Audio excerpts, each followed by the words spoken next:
The ability to be kind starts with recognizing, number one, what kindness is. Number two, having the desire to be kind. And number three, deciding that when other people are not kind, it doesn't mean you take that kindness off. So it has to go to the core of really who you are, not we're going to be kind when we're together in this meeting. Sometimes it's like there's so much about kindness, like please be kind. And in a lot of talks that I give, I say, remember when our parents said, if you have nothing nice to say nothing. Well, if you have nothing kind to say or do nothing then, because you will, if you focus on kindness long enough, you'll figure out something kind.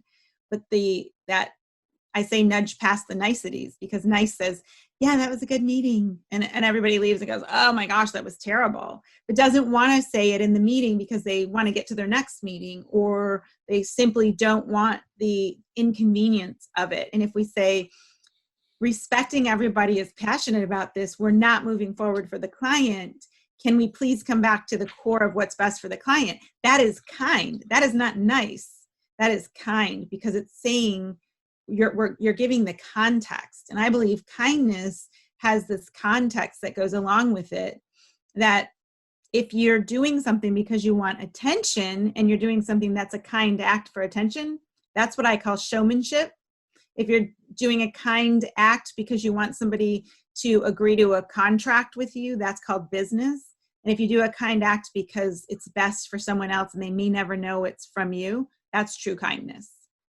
So I think you segued, and I heard the segue, and there's 3 points that she brought up, and I would love for us to just talk about them, because I think that, that is a great topic.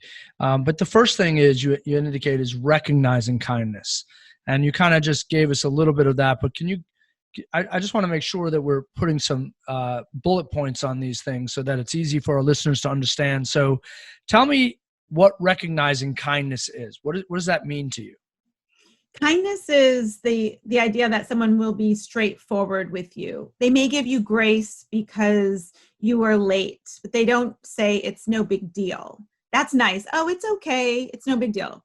My time is valuable. So if somebody says, please forgive me for being late, and I say, thanks, let's get started, that's kind, because I'm not dwelling on it. So I'm not holding somebody in some sort of harness of you owe me, because that's not kind. I'm not being nice and saying it's no big deal when it was a big deal, or it was a deal.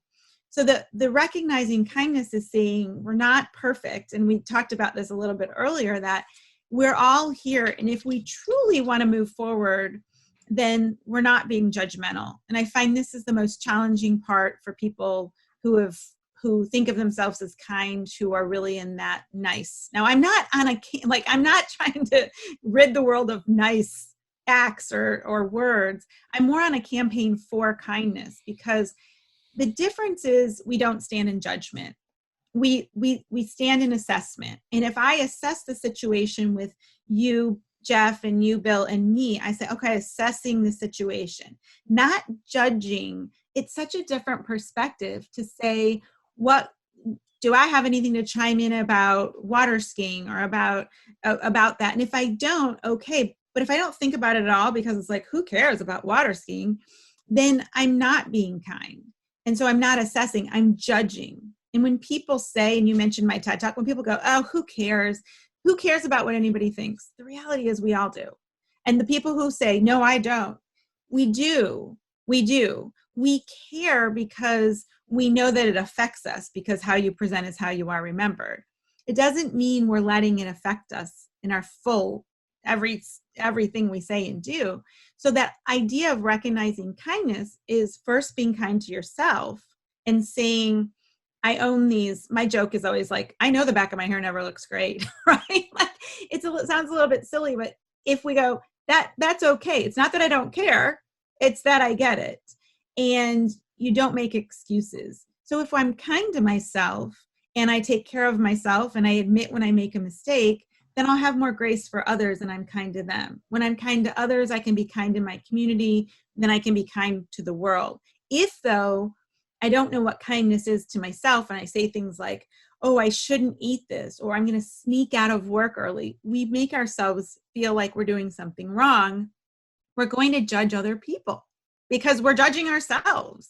I mean, my goodness, that's where it starts. So kindness is about really thinking through the way the impact follows, not just what the word is. I mean, I don't want to digress because that just what you said is so powerful. And you know the answer to this because you also use the words, which you didn't use, but forgiveness. And I think you did use the word grace, are just such powerful words. And you exemplify that.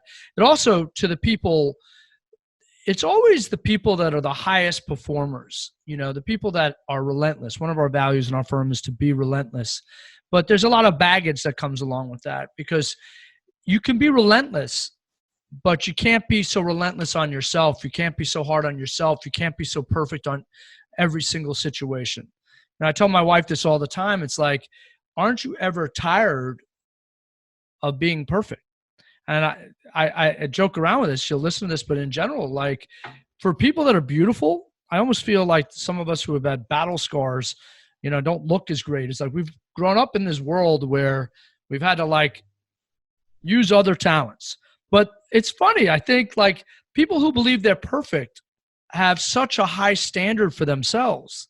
Lawyers, trial lawyers, CEOs, that they get stuff done, but at what cost to themselves personally? And then, as you indicated, being kind to others, to other people.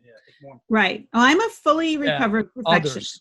Right. And I think it's important to hear that I'm a fully recovered perfectionist. I was a grade ahead in school. I went to a great school. I was a competitive athlete at a young age. And so it was not the passion and drive, it was the expectation. And so it was not ever, that was a great round. It was, but on number 4, I chunked that chip and it cost me this point. And when I decided to learn how to enjoy life, I realized that perfectionists live in two places.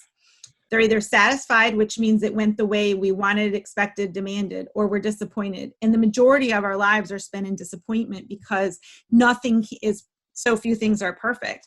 And not being a perfectionist does not mean you lowered your standard. Being a non-perfectionist means that you enjoy your experiences, even when they're not what you expected, because for something to happen like the pandemic, where I used to travel 65% of the time, and I didn't say, oh my gosh, this is terrible. I thought, what am I going to learn from this? And I gave away content and wrote a different book and gave that away. And a perfectionist wouldn't. They would just keep thinking that somehow they could fix everything. But the reality is you can fix what is available, and then you get to either enjoy it, or as a perfectionist, you get to criticize it. And I was, thankfully, in my junior year in college, I decided that when I asked my roommate a question, I said, do people do things because they like me, or do people do things for me because they don't want to make me mad? And she said, they don't want to get on your bad side. And I said, I'm going to change that. And I did it authentically. I learned how to do it though, because and that's no criticism of my parents or anybody else.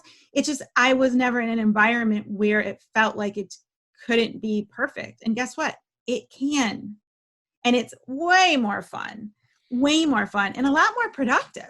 Oh my God. I was playing tennis in dress shoes about a month ago. My friend Simon, who's one of my brother's trial lawyer, also him and my wife are very close friends because they have that perfect gene. And I remember he hit the ball to me and I'm in dress shoes, and I used to be a very good tennis player, and I played at some really nice academies, and I paid for my way into my academies. And I remember the first ball went over the fence, and he's like, you just suck. And I just laughed. And if I was in my 20s or 30s, I'd have heat on my face because there were people that were watching us because I was wearing dress shoes. And I just laughed. And I'm like, you had fun laughing at me, bro. And he's like, just don't hit another one over the fence. And of course, the third ball I hit went over the fence. But I think like life is fun that way. It's kind of like, and you start surrounding yourself with kind people really is the key. That does segue into your next point though. And I really want to know the answer to this because I think it's a struggle for many people, the desire to be kind. So where do people get that? I mean, but I wonder, where's that desire come from?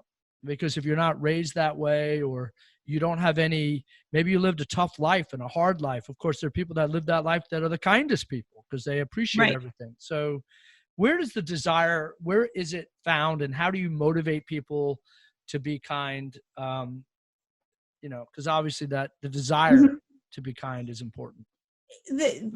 At the risk of oversimplifying it, it's to say, would it be more enjoyable to be a person who brings joy, or would it be more exciting for people to want to see me leave? Right? Like, so if you think about your impact on people, and I don't mean them thinking you're nice and kind and wonderful. I don't mean that. I mean the effect you have on them. So this isn't about your reputation or your brand, which I'm a big proponent of. I'm talking at the core. Could I yell at this person because they did this wrong and get it handled? Absolutely. If, though, I said, you may or may not have realized that this happened, how can this be corrected? What respect do I have for that person? And it becomes really not about being tyrannical or being right. I know I keep coming back to this. It becomes about being a person who's in front of another human being who probably didn't wake up wanting to ruin my day. So if I remember that they didn't likely have the interest in making my experience bad, then how is it that I'm going to all of a sudden have the right to make theirs bad? And so that becomes this kindness to yourself, that if you'll take a minute and say, I'm really frustrated. I tell people, cast distractions afar, and negative feelings are real. Like, kind people don't have perfect days or not have bad days. We get upset, we get frustrated. A kind person says, you know what, I'm going to allow myself to be mad for a second. And then I'm going to have that feeling, and then I'm going to address the feeling for what it is. Is it that I'm mad, or is it that I feel small? And if I feel small, that person didn't make me feel small. What's going on here? And then you release it and you say, now I'm going to address the action, because these are mostly based in feelings. And you talked about emotional intelligence. The desire to be kind says, I'm not more important than anyone else, and no one else is more important to me. So if I can be kind to myself and to others, we'll move through this life differently. Now, kindness often begets kindness, but not always. So sometimes you're very kind to somebody and they're nasty back. And my answer is consistently, my husband was laughing about this the other day. He said, I used your line. I get to go home and be me. You're going to keep being you. So it doesn't cost me anything to let you yell at me. And if I say, sir, respecting that you feel that way, I'm going to leave now. Instead of yelling back, I get to be me. So the desire to be kind is at the core, saying, I'm not better than anybody else, and no one else is better than me. We make mistakes and we can learn from them. But the learning doesn't happen in the past or the future. It happens in the present. So let's handle it right now. I mean, you already covered the third area that we were discussing, which is what happens when people are not kind to you, and to remain kind to them even in the face, which a lot of this has biblical stuff to it, but we won't get into religion. But, it's just, you could be at a Sunday sermon possibly. It is very, very powerful, but, how to be kind in the face of someone that's not kind. But, that's, as you explain that, and as you talk that through, what I'm hearing actually goes back to your first point about assessment and judgment. So what you are really, I think I'm hearing you, if I'm not, you can correct me, is that if you're in that situation, just like to be kind to someone is not to judge them, but to assess the situation. When you feel hurt or angry or upset, you're determining whether it's anger, or really if it's your ego, or if it's really a pain because you're hurt, or some childhood trauma or whatever, or maybe it's just outright, the person attacked you. You're still doing a process of self-assessment versus judging the person who's unkind. Right. And that's different than obviously the survival process where someone's attacking you with a knife, or whatever. You're not going to sit there and self-assess yourself. You're going to take action, and it's probably going to be against the other person. But even in that situation, you still have to assess what you're going to do next quickly. But you're not talking about being a victim. You're talking just about that there's strength in kindness. You just have to self-assess so you can deal with the situation. And like you said, you're going to go home and be you, and that person's going to be them. And it's not weakness, it's kindness. So we had this happen this weekend that we were at a very nice property. I'm going to say nice because nice in that's not a human being, right? It's a well-reputed property where something happened with the key not working and up to the 15th floor and without it. And I said, respecting this wasn't you who gave us the key. I specifically asked yesterday about this. And it's disappointing that when someone asked the question that somebody didn't say, I don't know, and you may want to check with us on your key in the morning. I said, rather than put somebody in a place, I said, saying, yes, it's all good when you don't know isn't professional or kind. But I said, I'm not upset with you. I don't want this to happen to somebody else because there's no point at that point. I'm already been up to the room, down, all of this.